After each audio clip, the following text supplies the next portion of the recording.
This is Reuben Jones. Mr. Jones, how are you? I'm great. Can you talk to me about, is there a cost for getting the replacement van when you come to pick up a vehicle for service? Thank you. So the cost is depending on what you need. There is a prevailing rental rate based on the local market. We're out of Detroit and we're setting this up around the country. And so, to rent, if you rented, have you rented a van before? Just on a daily Absolutely. and what did you pay? Generally, I rent them by the month. Well, So, but Amazon reimburses you by the month. Correct. Right. But if you were just on a daily or a 5-day rental in Atlanta, well, let me just put it this way. So the van's bottom line, there is a cost for the program of getting a replacement.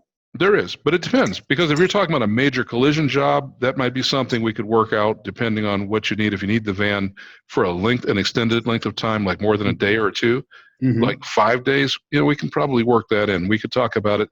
What we would do, and let me just speak to the cost of the vans.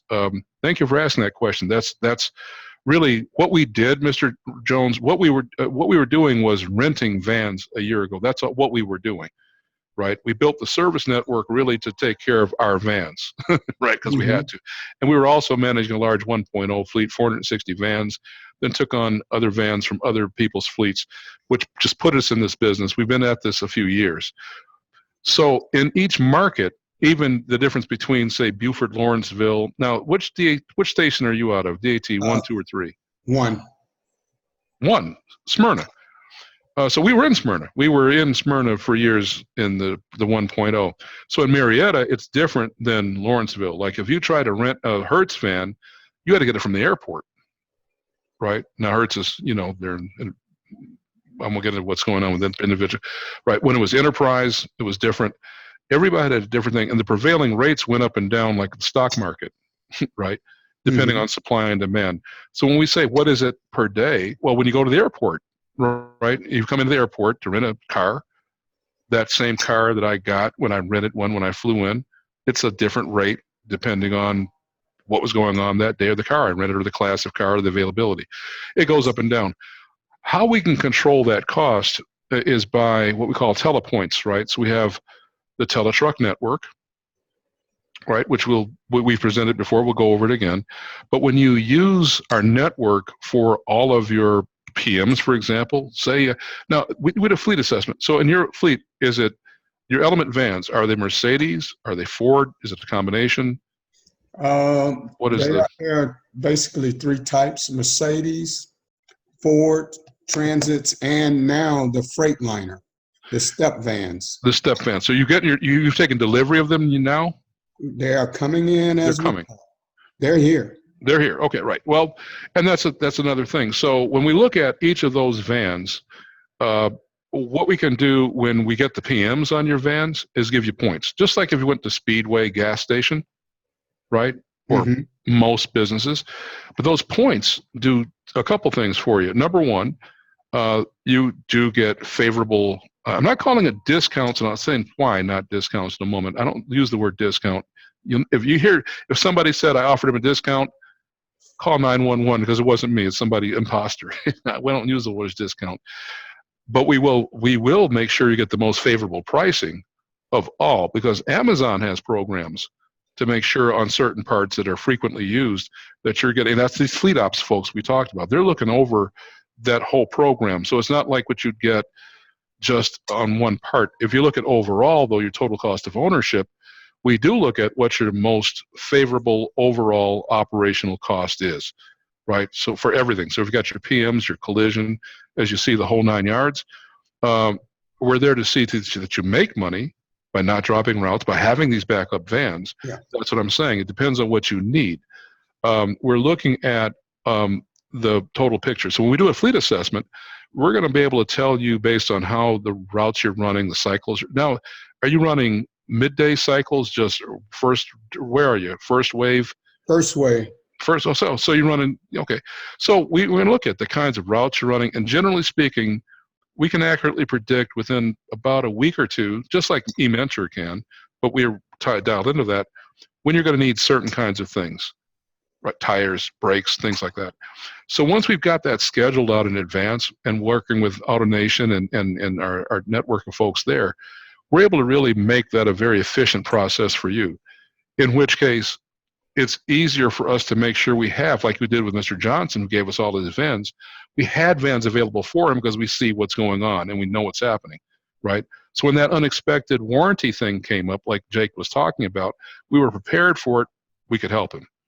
So the more we know about your fleet, the more we understand we're partners, right? The more we know that it takes to keep you running, we're going to do what we've got to do to keep you running. We've made those investments in that equipment. That's why it's out there.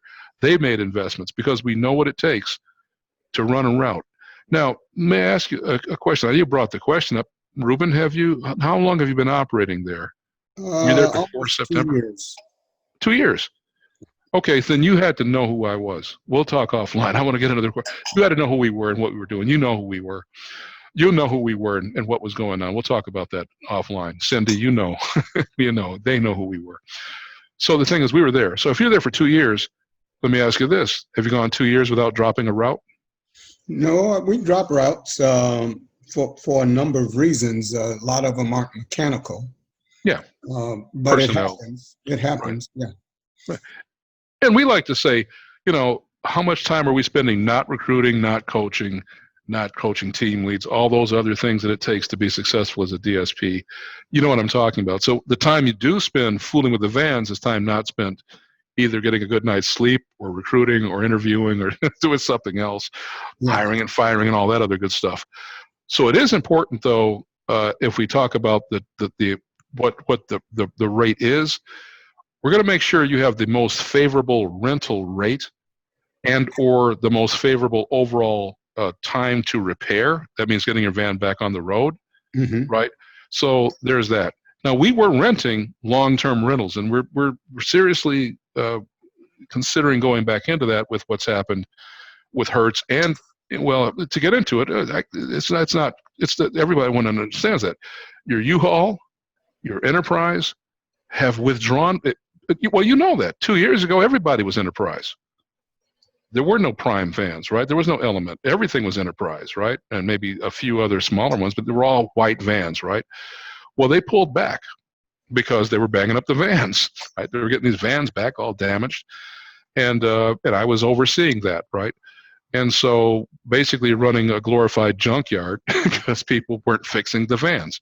So these big rental companies aren't interested in the DSP on scale. Now, you got Merchants Fleet in there now. You've got some of the newer ones that have come into this thing. And we're hearing some other big names that want to get into it. But the reality is a DSP-focused rental operation is difficult to run on scale across the whole country in all the places Amazon goes. That's why I said it depends on the market. It depends on a lot of things. You've got to really understand Amazon to understand how to not lose renting vans to Amazon DSPs, especially you're more senior one, but these newer ones, right, that are just getting into it and tearing vans up, like really, it can be a losing proposition for a rental company. Do you publish your rates? No. For rentals? No, and the reason why is because, as I said, it floats. Now, in our app, that once you sign up into the thing, what we will do is give you on a per incident basis what that rental rate is. And what we can do is we could work with you once we do an assessment to work offline. Let's look at it. Maybe if we can do some of your long-term rentals, then we could just add that into the pool. Because how rental works, just so you may or may not know, it's a pool. It's sort of like insurance, right? You've got a pool of vans. You've got a certain amount that you're working with, and you're trying to make sure that pool is utilized above 90%, right? Without damages that takes away from the losses. I mean, those losses take away from the overall value of the pool. So it depends on how smart people are at how they manage that pool in a given local situation. So the loss runs in Lawrenceville may be very different than Union City or Smyrna, right? So that's what I'm saying. That's why the rental companies want to keep them all out, like at the airport or in one location where they can keep an eye on those vans and they can watch them every day. With Amazon, you're spread out. It's not as easy to keep an eye on the vans, and that's why the bigger folks just either don't want to or will give you a higher rate than we would. Now, what we will do, and what we have done, we have what's called the pricing council. I don't know if you joined earlier, but we have what's called a pricing council. Pricing council is we have feedback from some of our other owners who are in here with us now and have been with us, and we get feedback on what the general prevailing rate should be for whatever it might be: brakes, tires, body work, right? And then the things we're talking about, rentals as well. We want to make sure we're well within a reasonable rate. Being the cheapest means you're just going to go out of business sooner. You won't even be there. You just won't even you'll pick up the phone or you'll put it and we won't be there, right? We're gone. Or we've pulled out of the market, which they'll do in a heartbeat. The other thing about rentals, companies, even the bigger ones, they'll pull out of a market. They pull out of Amazon. They'll just stop doing it. You can go in and rent to that same truck for a flower shop. We did this. We tried to masquerade as a flower shop because we couldn't get any at peak 2018. I didn't do it. We had one of our people do it to try to see if we could if they had the vans. When I went and came in with my 1.0 credit card, they said, "You're a DSP, get out of here. You're not getting that van." So it's just at peak and in different circumstances, a happenstance to even get the van at all. So the rate is irrelevant if you can't get the van. So there are times of supply and demand, but in general, what we're going to do is make sure that between your telepoints that you get by giving us this repeat business, our pricing council, and our general knowledge of the industry, that you're going to have the most favorable rate working with us on a rental van, right? Us also, obviously, if we're getting the work itself, that has something to do with it as well, right? So we can offset it if you got a big collision job or something like that, or if there's a warranty service like with this Mr. Johnson, we're taking that into account. Look, it's a warranty thing. And he had a couple vans that had that same problem. If he's at risk of dropping a route, our first mission is what? To keep you from ever dropping a route. Right. And how robust, Brian, is your on-site service? Because it appears that with the new step vans, Amerifleet is being championed as the provider of choice. How robust is your on-site service? Well, it's factory service. So, and let me just say this, and we know Amerifleet from Ohio, and we were just dealing with, so we're dealing with Amazon on a national level, right? So what we're saying here is that we know what they do, and I'm not here to, and what I won't do is discuss or disparage an entity, but the scope of services that, let's just not say it's Amerifleet. There was another group coming out of Alabama in Atlanta, doing PMs. And this is what Jake was speaking to. So these vans you see, these are our vans. You've probably seen them. We've been out there with Mr. Seums and whatever. We have 4 vans dedicated, 1 van per station, 7 days a week, and a 4th one. We're doing detailing also on site. So how robust is it? What we're saying is that from top to bottom, we're maintaining the entire van. No one else is saying that, right? So when you have to lift that van in the air, you need that expensive equipment you just saw there, that's not going to happen, right? And step vans, which are even heavier, and it's a different kind of arrangement, yeah, no. So what we're simply saying is that going on site and doing oil changes is one thing, right? Okay, even detailing the vans to keep them clean and keep them COVID-19 compliant. Well, are they doing that? We are. We just did 50 the other day, and that's something else. It's part of the program for which you get points.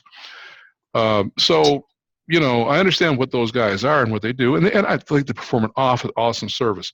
Pep Boys was doing stuff on site too. But I think what Jake was saying and what Mr. Eaton was saying, as Ford,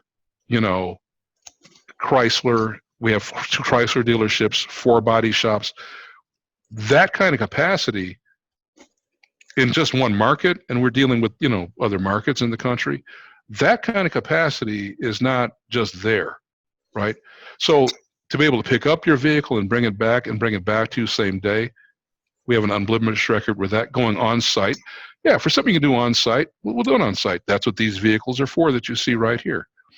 But we've also found, particularly with some of these newer vehicles, it does make sense to do the multi-point inspection, which is free, that you get by letting us just bring the van in and really run it through and see what's going on and look out ahead of the, that you can't do on site, right? When you start talking brakes, wheel alignments, you're not doing that on site, right? So all I'm simply saying is I understand where they are. But let me also point out to you that we met with, this individual here today will have another event and you'll hear from them.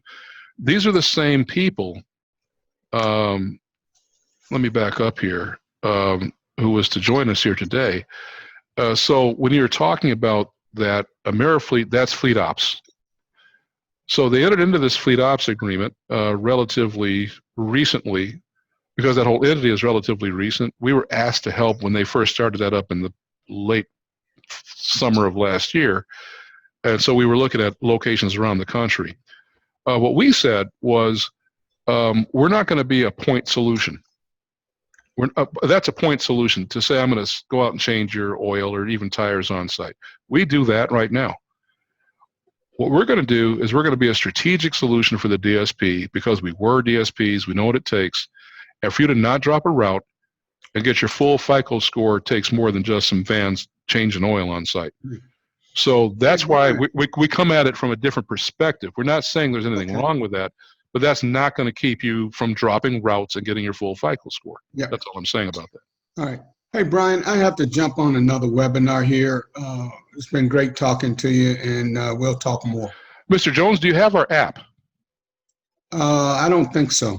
Okay, so if you go to safetysunday.com, please go in, give us that information. We'll follow up, get the app. We'll get your VINs, put some vans and vehicles in there for whatever you want to see, any of these things we're talking about, and watch the response that you'll get. All right. Thank you, Mr. Jones. Appreciate it. Have a great one. Thank you.